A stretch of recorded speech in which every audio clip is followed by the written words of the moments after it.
Fake news is on the rise as the European elections draw near. Ahead of the vote, EU leaders and the European Union are increasingly being the targets of misinformation. Whether it's an attempt to discredit political rivals or claims about EU regulations, social media is rife with false narratives. Let's take a look.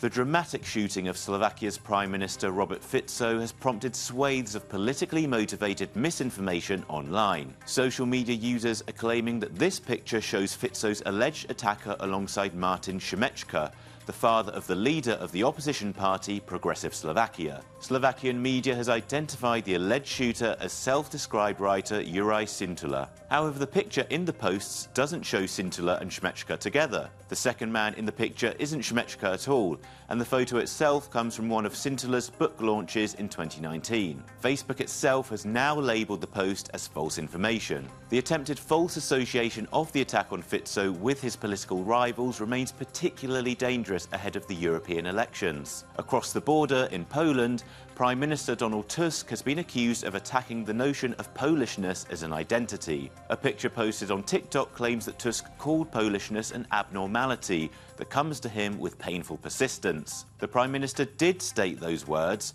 but they come from an article he wrote over 40 years ago. According to Polish fact-checkers, Tusk's article critically discusses Poles' attitudes to reality before confirming that he identifies with his own Polishness at a time when Poland was a communist satellite of the Soviet Union. Despite its oppressive heritage, it remains our common conscious choice, he said. As a strongly pro-EU Prime Minister who previously served as President of the European Council, Tusk is a crucial target for misinformation mere weeks before the elections. Often, it's the EU itself that's under attack from those spreading false narratives. Some social media users say the bloc has prohibited all cash payments over €100,000. This is partly true. The EU has approved rules limiting cash transactions to €100,000, part of a raft of new anti-money laundering measures. But these restrictions don't apply to all transactions. Specifically, there's a limit on professional traders, barring them from accepting or paying cash over €100,000. Transfers between private individuals in a non-professional context are excluded. Ahead of the European elections, it's critical that news is shared accurately and fairly so that the electorate can vote with the proper information at hand. For more investigations and fact checks, head to our website, euronews.com.